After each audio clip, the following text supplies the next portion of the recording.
Hello everyone, it's Shane Kanto, your Wasteland reviewer, and I'm here to review The Sea Beast, and this is a new animated film coming your way from Netflix about sea monsters and monster hunters on the high seas.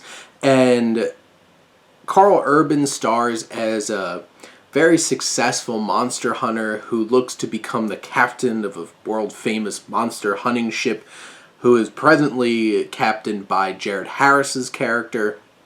And as a young girl stows away on their ship, things get complicated in this world of monsters and monster hunters. And you have this relationship between Karl Urban's character and Maisie, played by Zaris-Angel Hator.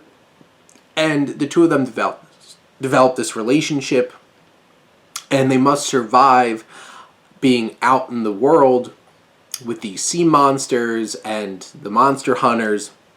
And this is such an exciting, fun, swashbuckling time. And in the era where we had Pirates of the Caribbean that really brought these like pirate kinds of adventure films back into prominence, because it had been since like the early days of cinema when we had you had Captain Blood and stuff like that, Errol Flynn doing his thing of these swashbuckling kinds of films. This has that in an animated world, and the animation in this is really great. And there's some great detail with some of the the hair and the scales on some of these monsters, and the ships and the palaces and the buildings and the castles are intricately animated. Some of the designs of the people seem pretty generic, and definitely some of the monsters look like other things. Like the one big red monster, when you look from far away, face looks just like Toothless from How to Train Your Dragon. But there's elements in this where it's really well animated, and then you have these great action sequences that are exciting and really get your attention. And for this is almost a 2-hour film, which was surprising for an animated feature outside of Pixar. But this really captures the scope of these monstrous beasts, and there's a lot of action and suspense along the way with it.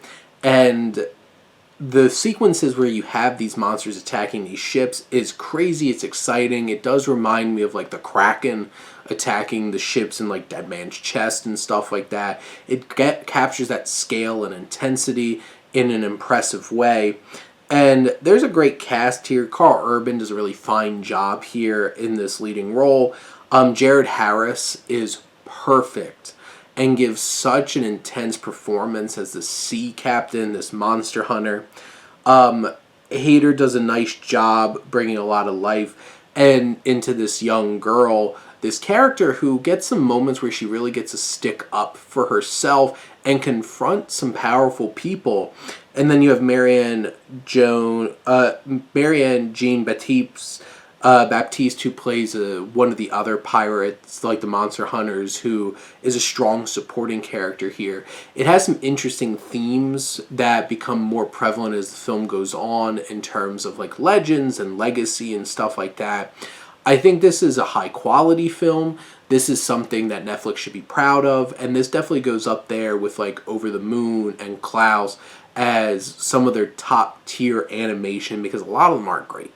But this one, I think, is really well made, exciting and fun, and has something to say. And in the end, even if some of the beats and the narrative, the story is a little familiar, I do think that this is a lot of fun and has something for the whole family. But those are my thoughts on The Sea Beast. Let me know what you think, and let's talk some movies. But thank you as always for tuning in and supporting your Wasteland reviewer.